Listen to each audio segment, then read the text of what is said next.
நம்ம நிர்வாகிகள் எல்லாரும்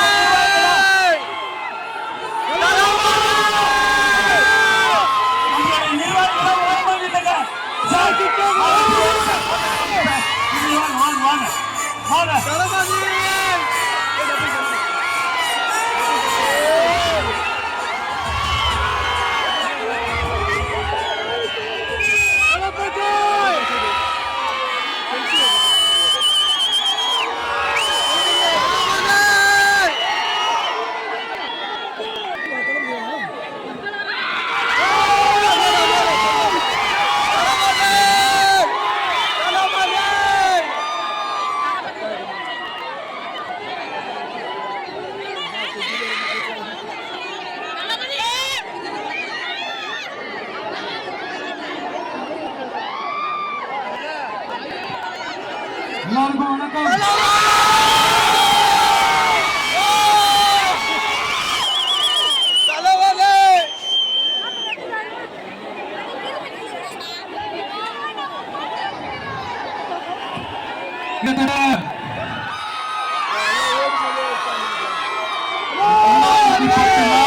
மேல உங்க மண்ணுக்காக போராடிட்டு இருக்கீங்க.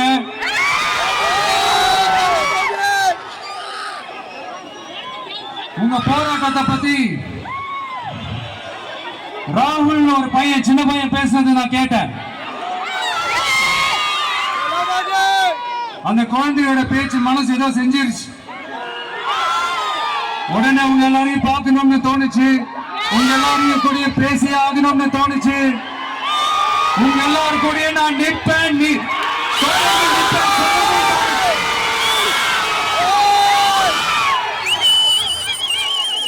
ஒவ்வொரு வீட்டுக்கும் ரொம்ப முக்கியமானவங்க அந்த வீட்டுல இருக்கிற பெரியவங்க தான். அதே மாதிரி நம்ம நாட்டுக்கு ரொம்ப முக்கியமானவங்க உங்களை மாதிரி விவசாயிங்க தான். அதனால உங்களை மாதிரி விவசாயிகளோட காலடி மண்ணை தொட்டு கும்பிட்டுதான் என்னோட பயணத்தை தொடங்கணும்னு ஒரு முடிவோட தான் இருந்தேன். அதுக்கு சரியான இடம் இதுதான் எனக்கு தோணுச்சு.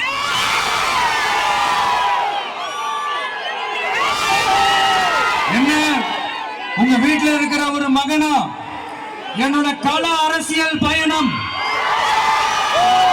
உங்களோட ஆசீர்வாதத்தோட இங்கிருந்து நான் தொடங்குறேன். சரி, அதை விடுவோம். நம்மளுடைய முதல் மாநில மாநாட்டில் நம்ம கட்சியினுடைய கொள்கையை பத்தி எடுத்து சொன்ன அதுல ஒண்ணுதான் இயற்கை வள பாதுகாப்பு. சூழலியல் மற்றும் காலநிலை நெருக்கடியை எதிர்கொள்ளக்கூடிய இயற்கைக்கு ஊறு விளைவிக்காத பகுதிசார் மாநில வளர்ச்சி பரவலாக்கம். இதான் நாம் அறிவிச்ச அந்த கொள்கை. இதான் நான் இங்க சொல்றதுக்கு காரணம் ஓட்டு அரசியலுக்காக இல்ல.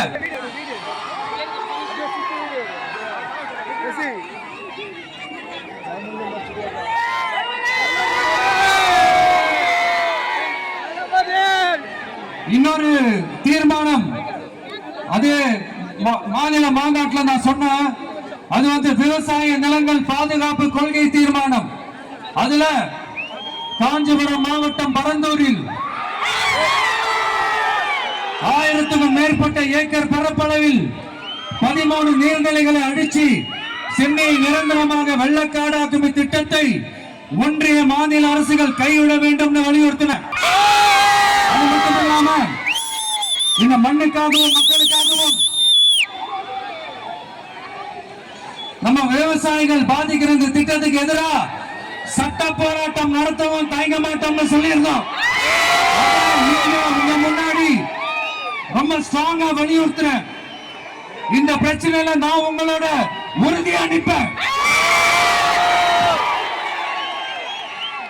இன்னொரு முக்கியமான விஷயம், நம்மள ஆண்டுகிட்டு இருக்கிற ஒன்றிய அரசுக்கும் மாநில அரசுக்கும் நான் சொல்லணும்னு நினைக்கிறேன். நான் இங்க வளர்ச்சிக்கு எதிரானவெல்லாம் கிடையாது. ஏர்போர்ட்டை வரக்கூடாதுன்னு நான் சொல்லல, இந்த இடத்துல வரக்கூடாதுன்னு நான் சொல்றேன். இதெல்லாம் சொல்லலன்னு வைங்கள, இவன் வளர்ச்சிக்கு எதிரானவன் அப்படி இப்படின்னு சொல்லி ஒரு கதையை கட்டி ஆரம்பிச்சிருவாங்க. நமக்கு அதை பத்தி எல்லாம் கவலை இல்லைன்னு நீங்க. எல்லாத்துக்கும் மேல இன்னைக்கு இந்த பூமியில வாழ்ற எல்லா உயிரினங்களோட இருப்பையும் புவி வெப்பமயமாதல் பயமுறுத்திட்டு இருக்கு. அதனுடைய ரிசல்ட் தான் ஒவ்வொரு வருஷமும் இந்த மழை காலத்துல வெள்ளத்துல சென்னை சிட்டி எப்படி தத்தளிச்சுக்கிட்டு இருக்கிறது நம்ம பாக்குறோம். இப்ப ரீசன்ட் டைம்ல எடுத்த ஒரு அறிவியல் ஆய்வுல இப்படி ஒவ்வொரு வருஷம் சென்னையில வர ஃப்ளட்டுக்கு காரணமே இங்க இந்த சுற்றுவட்டார பகுதியில் இருக்கிற சதுப்பு நிலங்களை நீர்நிலைகளை அழிச்சதுதான் சொல்லுது. இப்படி ஒரு சூழல் இருக்கும்போது 90% ஆஃப் விவசாய நிலங்கள் 90% ஆஃப் நீர்நிலைகளை அழிச்சு இங்க இந்த பரந்தூர் விமான நிலையத்தை கொண்டு வரணும்னு எடுக்கிற அந்த முடிவை எந்த அரசா இருந்தாலும் அது மக்கள் விரோத அரசா தான் இருக்க முடியும்.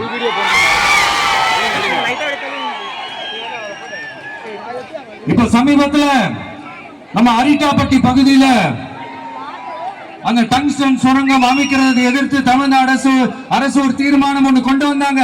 அதை நான் மனப்பூர்வமாக வரவேற்கிறேன். ஆனா அதே நிலைப்பாட்டை தானே இங்க நம்ம பரந்தூர் பிரச்சனையில எடுத்திருக்கணும்.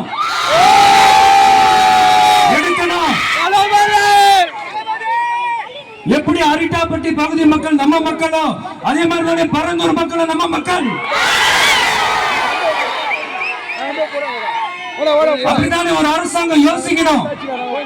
ஆனா அப்படி செய்யலையே. ஏன் செய்யல?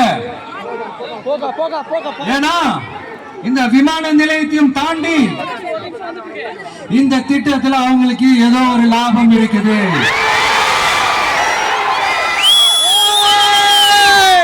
அதை நம்ம மக்கள் தெளிவா புரிஞ்சு வச்சிருக்கிறாங்க. நம்மளுடைய ஆட்சியாளர்களுக்கு ஒரு சில கேள்விகள். நீங்க எதிர்கட்சியா இருக்கும் போது 8 வழிச்சாலையை எதிர்த்தீங்க, அந்த காட்டுப்பள்ளி துறைமுகத்தை எடுத்தீங்க. அதே தானே இங்கேயும் அதே நிலைப்பாடு தானே இங்கே எடுக்கணும். அது எப்படி நீங்க எதிர்கட்சியா இருக்கும் போது விவசாயிகளுக்கு ஆதரவு, ஆளுங்கட்சியா இருக்கும் போது விவசாயிகளுக்கு எதிர்ப்பா? எனக்கு புரியலையே.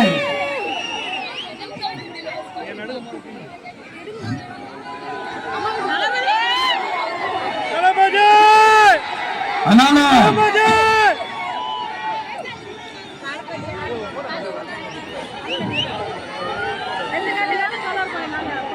இனிமேலும் சொல்றேன், உங்க நாடகத்தெல்லாம் பார்த்துக்கிட்டு மக்கள் சும்மா இருக்க மாட்டாங்க. நீங்க உங்களோட வசதிக்காக அவங்களோட நிக்கிறதும் அவங்களோட நிக்காம இருக்கிறதும், நாடகம் ஆடுறதும் நாடகம் ஆடாம இருக்கிறதும், அது சரி. நம்புற மாதிரியே நாடகம் ஆடுறதுலதான் நீங்க கில்லாடிங்களாச்சு. அதையும் மீறி நம்ம விவசாயிங்க உங்க போராட்டத்துக்கு எதிராக போராடினாங்கன்னா பிரச்சனை தான். அதனால இனிமேல் உங்க நாடகத்தை பார்த்துக்கிட்டு மக்கள் சும்மா இருக்க மாட்டாங்க. உங்களோட இந்த விமான நிலையத்துக்காக நீங்க ஆய்வு செஞ்ச இடத்தை மறு ஆய்வு செய்யணும்னு ஒன்றிய அரசுக்கும் மாநில அரசுக்கும் நான் கேட்டுக்கிறேன். விவசாய நிலங்கள் இல்லாத இந்த பாதிப்புகள் குறைவா இருக்கிற இடங்களா பார்த்து உங்களுடைய விமான நிலையத்தை கொண்டு வாங்க. வளர்ச்சி தான் மக்களின் முன்னேற்றம். ஆனா அந்த வளர்ச்சி என்ற பேர்ல நடக்கிற அழிவு மக்களை ரொம்பவே பாதிக்கும்.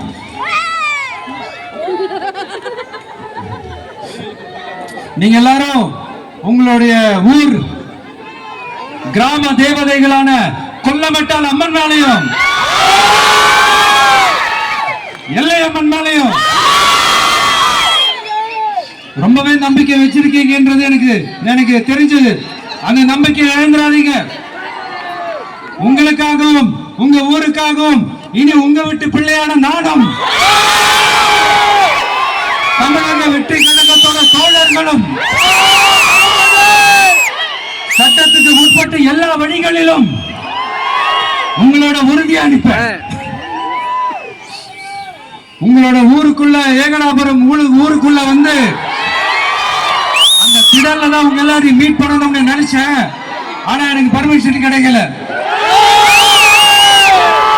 பர்மிஷன் கொடுத்தாங்க. நான் ஏன் ஊருக்குள்ள வரணும்னு தடைன்னு எனக்கு தெரியல. இப்படிதான் கொஞ்ச நாளைக்கு முன்னாடி நம்ம புள்ளிங்க ஒரு நோட்டீஸ் கொடுத்ததுக்கு தடை விதிச்சாங்க.